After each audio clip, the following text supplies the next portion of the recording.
At the beginning of the movie, a man named Johar is seen approaching a hut. Inside, we see offerings and the severed head of a goat. He then reaches into a hole in the wall, and when he pulls his hand out, it is covered in maggots. He quickly shakes them off, and a woman named Beijang appears behind him. He asks, "How much longer must I guard this sacred place? This village is no longer fit to live in." The woman replies, "Until this village presents someone who can bring him back to life. Be patient. The sacred land must be proud of you. It has also chosen its people. They will come here." With that, she turns to leave. He calls out to her, but the scene cuts.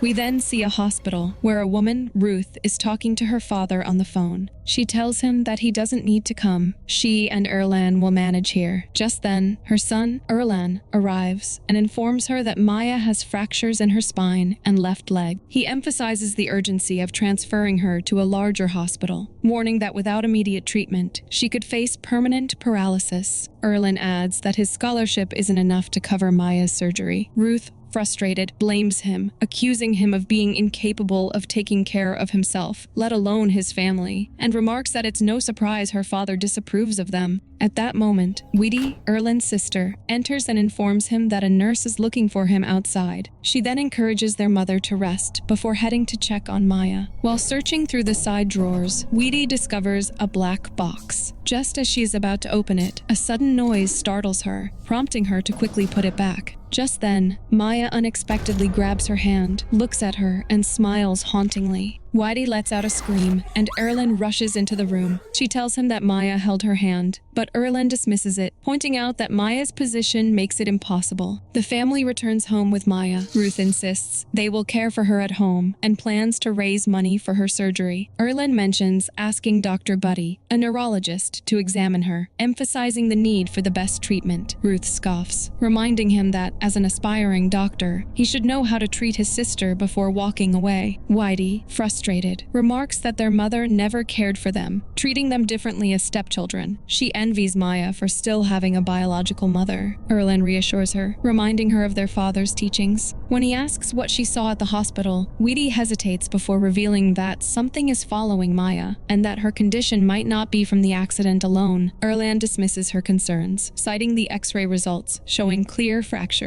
Widi remains unconvinced, questioning if Maya was truly injured. Erlan refuses to believe in anything supernatural. Later that night, Maya steps out of her room, walking. Ruth is shocked to see this and follows her. As she watches, she realizes that Maya is bleeding from between her legs. To her horror, Maya collects the blood in her hand, lets out a haunting sound, and licks it off. Slowly, she kneels on the floor and starts licking the blood that has pooled there. Ruth is petrified as Maya continues. Hearing Ruth's gasp, Widi comes out of her room and rushes toward Maya's. Just then, an eerie figure looms over Maya in the mirror. The entity suddenly turns toward her, and the door slams shut. Then, the entity crawls down from the bed. Seeing it, Maya lets out a blood-curdling scream. Hearing the scream, Erlan runs to Maya's room, desperately trying to open the door. But then he notices his mother lying unconscious nearby. He quickly wakes her, then turns to see Maya's door mysteriously open. Inside, all seems normal. Confused, he asks Widi why she screamed, but Widi replies that she didn't scream and that everything is fine. Then, she walks away, leaving Erlan unsettled. The next morning, Erlan overhears his mother on a call with her father, discussing Maya's behavior from the previous night. She says, "Dad, you were right." Her father responds, "I told you, the treatment in the village is far better than in the city." He adds that he will arrive by tomorrow morning before ending the call. As Erlan leaves, his mother suffers an asthma attack. Widi arrives just in time, placing the inhaler in her mouth and helping her stabilize. Later that night, Ruth instructs Erlan to pack his bags as they must leave the village for Maya's treatment. Though he argues that the doctors said she's recovering, Ruth insists that medicine alone won't heal her. Erlan counters, saying he doesn't believe in traditional village remedies. Frustrated, Ruth simply says says, "Just obey me, and don't trouble me," before leaving. Shortly after, Widi enters with 2 unfamiliar bags. When Erlan questions them, she explains they had already been in the hospital. Curious, Erlan opens one of the bags and finds a black box inside. As he opens it, he discovers a pouch. Inside the pouch, he finds a voodoo doll. Shocked, Widi exclaims, "This looks exactly like the creature that followed Maya in the hospital." Before he can react, the doll suddenly flies from his hands. A chilling force slams Maya's door shut. They rush to open it, but it refuses to budge. Later, Ruth notices Maya standing by the window, facing away. When she asks what she's doing, Maya responds in a haunting voice, "Mother, where have you been?" Turning slowly, she taunts Ruth, asking if she's scared. Suddenly, Maya begins acting erratically. Before Ruth can react, she lunges at her with a pair of scissors. Just then, Erlan smashes a guitar against her, and Maya collapses. The next day, Jabo, Ruth's father, is seen waiting for them outside their house. After a while, they all leave for their village. Upon arriving, Ruth tells Jabo that it has been 15 years since she last visited. He taunts her, saying, "Who told you to marry a city guy? He was a useless fellow." As they walk towards their house, Widi notices a strange woman along the way. Moving ahead, she sees children playing and other villagers engaged in their daily activities. Then, she spots a man and asks Erlan who he is. Her grandfather replies, "That's Johar, the sacred guard." Upon reaching home, Ruth's mother, Yeti, welcomes Maya and Ruth. Erlan and Widi introduce themselves to Yeti, who warns them both not to enter the sacred area. She then invites them inside. Later that night, during dinner, Yeti informs them that this place used to be her tavern before the village became abandoned. Ruth asks, "What happened to this village?" Yeti explains that it has been deserted for 12 years, ever since a plague struck. Many residents died, while others left in search of treatment. Widi whispers to Erlan, "Granny's tavern looks spooky, and the view is literally a cemetery." Erlan replies, "It's a village. Graves can be anywhere." As they get up to take their plates to the kitchen, they notice numerous pictures on the wall, photos of the villagers. Erlan observes, "These look like the village residents." Widi suddenly reveals, "I've seen these people. When we arrived, I saw them in the village." Erlan scoffs, "When we arrived, there was no one in the village." Widi insists, "I swear, I saw them, except for this man." She points to a photo of an old man. Erlan dismisses her claim and walks away. Just then, Ruth calls Widi and asks her to take a box of food to her sister, Maya. Widi nods and heads out to deliver it. Erlan then informs Ruth that he has to return to the city to complete his hospital training. He plans to leave the next morning. Ruth pleads, "At least stay for your sick sister." Yeti interrupts, "Let him go if he wants to. Doctors are useless here. There were doctors who came before, but none of the villagers believed in them." The next day, those doctors mysteriously disappeared. A week later, the sacred appeared on its own, and the plague vanished. She continues, "The only ones left here now are Beijang, Johar, your father, and me. We have always remained loyal to the saints. I believe that sacred forces can protect our family from disaster and disease." Erlan scoffs. "Even in modern times, people still believe in such things?" Jabo suddenly shouts, "Don't speak carelessly. Do you even know what the sacred has given us? Tomorrow, you will see what it will give to Maya." As he finishes speaking, Jabo suddenly coughs, blood spilling from his mouth. The scene cuts to Widi arriving home. Suddenly, she hears a woman's voice calling her, followed by eerie laughter. Terrified, she rushes inside. As she enters the room and is about to open the tiffin, the wardrobe door opens on its own. Terrified, she cautiously approaches to check. As she checks, she finds a box there. She screams Erlan's name, and suddenly someone grabs her inside. Hearing Widi's screams, Erlan comes running. As he enters, he sees Maya standing inside. She turns, saying, "I can walk now," and laughs. She steps forward. Erlan asks, "Where is Widi?" Maya replies, "Widi is gone." She points outside, where Widi is seen running in a certain direction. Erlan immediately dashes after her, but suddenly, she grabs Erlan and then shoves him away. At that moment, she reveals her demonic form. Seeing this, Erlan is terrified. He quickly picks up a shovel to strike her, but before he can react, his family arrives. Jabo slaps him and shouts, "She is your sister." Maya appears back in her normal form and starts crying. Yeti says, "Erlan and Widi can leave tomorrow." Jabo yells, "Go back!" Erlan, frustrated, responds, "I really want to get out of here." He then turns to Ruth and warns, "This girl is not Maya. She's a devil." Looking at Jabo, he continues, "You have always defended the sacred. Now look at Maya. Her condition is worsening instead of improving. She should have been hospitalized." He declares, "I will go home, but Widi is missing, and I won't leave without seeing her." With that, he storms off. The next morning, Beijang is seen performing a ritual on Maya.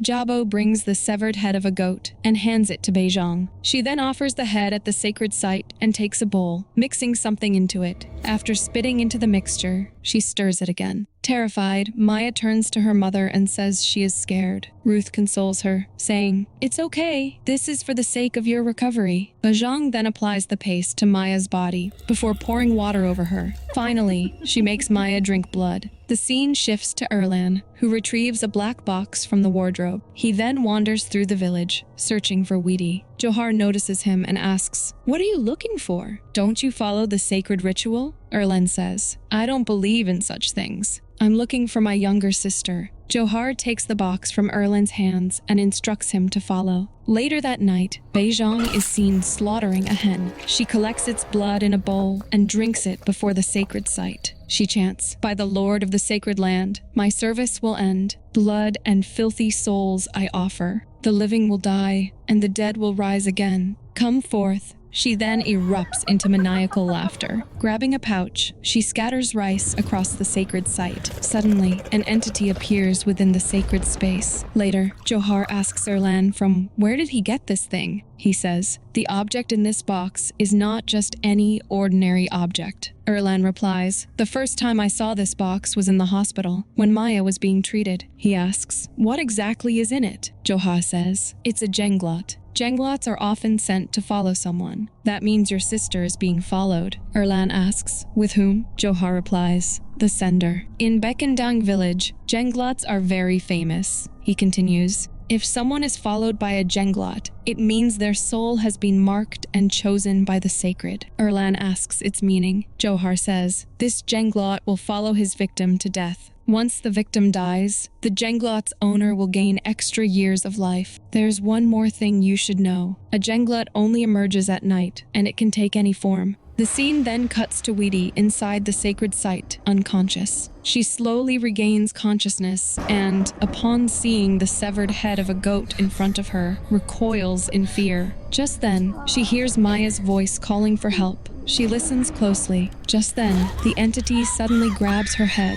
and haunts her. Then, while searching for Widi, Erlan arrives at the sacred site. He hears her screams from inside and, without hesitation, forcefully breaks the lock. Widi rushes out, trembling with fear, and clings to him tightly. Erlan says, "Let's go to Grandma's house." Meanwhile, Jabo stumbles into the house, drunk. He sits beside Ruth, who immediately questions him about Maya's lack of recovery. Jabo responds, "You have to believe in sacred things." He then pours alcohol into Ruth's cup, but she angrily throws it aside and yells, "Do you even care about your granddaughter?" Jabo replies, "I do care for her." At that moment, Maya begins to transform into a devil. Her body trembles violently, and she starts acting strangely. As Yeti closes a window, Maya suddenly attacks her, strangling her while screaming, "You've been using me all this time." The scene then cuts to Jabo, coughing up blood before collapsing from his chair. Just then, Erlan and Widi arrive home. Widi rushes to call her grandmother, but as she enters, she lets out a horrified scream.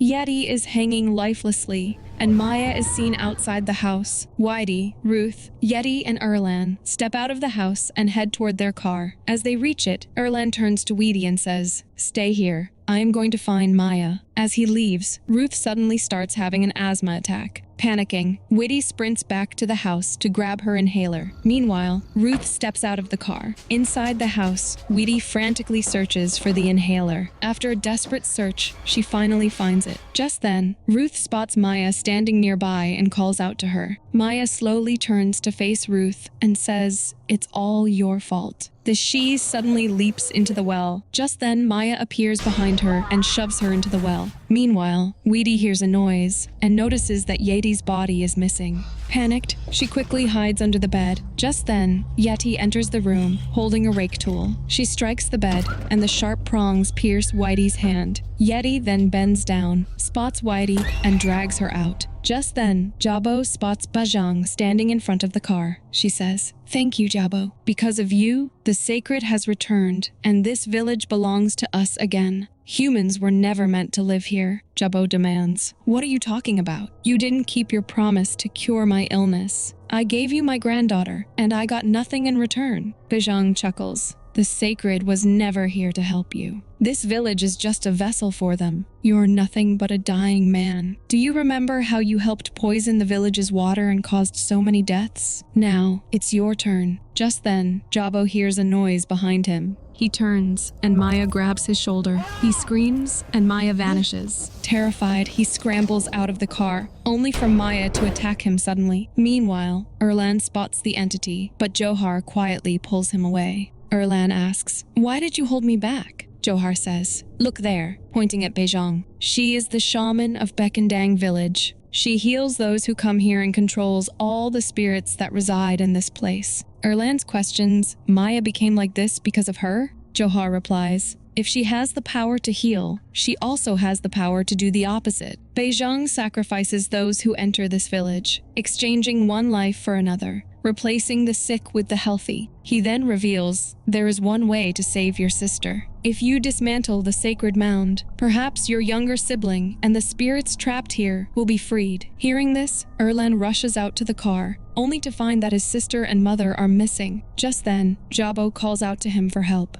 Erlan says, "Now you need help? Because of you, our family ended up like this. I told you all that Maya needed to be hospitalized, but no one listened. And now everything is a mess because of you," he yells. "Widi is missing again. This is all your fault." A flashback reveals Beijang speaking to Jabo. "The sacred did not accept your offering," she says. "You should reconsider the choices you make." She then hands him a black box. Jabo, acting in secret, sneaks into the hospital and places the box inside the bedside drawer of Maya's hospital bed before leaving. Later, he is seen convincing Ruth to visit the village for Maya's treatment. Back in the present, Erlan snaps, "I don't want to help you," and starts walking off. Just then, a sudden noise makes him turn back. He sees Maya strangling Jabo. "Stop," he shouts. Just then, Yeti is seen dragging Widi by her hair. Hearing her screams, Erlan rushes to her, reaching the sacred spot. There, he sees Beijang pushing both Widi and Maya into a grave. Erlan dashes forward, but when he reaches the grave, they have vanished. Just then,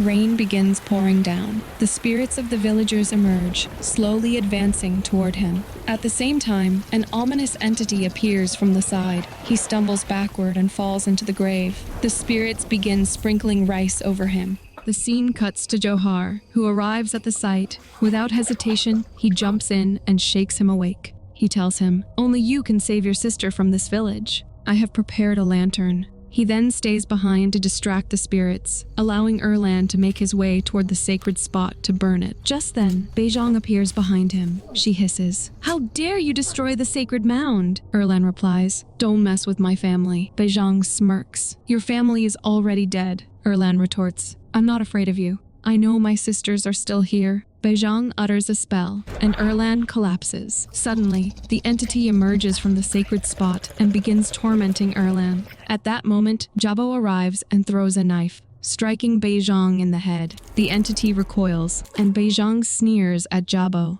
"I've been waiting for you and your family for a long time." She hurls him aside violently. Meanwhile, Erlan frantically digs into the ground, searching for his sisters. He pulls away a few wooden planks, revealing them underneath. As Beijang moves in to kill Erlan, Johar strikes her from behind. The entity then claws at her face, and Erlan ignites the sacred spot with the lantern. Beijang lets out a blood-curdling scream as flames consume the area. Erlan and Johar quickly carry Widi and Maya away as the sacred spot burns completely. 1 week later, Erlan, Maya, and Widi arrive at a school in a village. After a few students exit the classroom, Johar steps outside. Everyone exchanges greetings. Erlan turns to Johar and says, "I want to ask you something. Back then, you were able to face the creatures alone. Why didn't you end Beijang and burn the sacred spot before?" Johar replies, "I have long wanted to change and follow the right path. but somehow my heart was drawn to protecting Bekandang village. Now I have realized that God is the strongest. Erlan nods, thanking him for his help.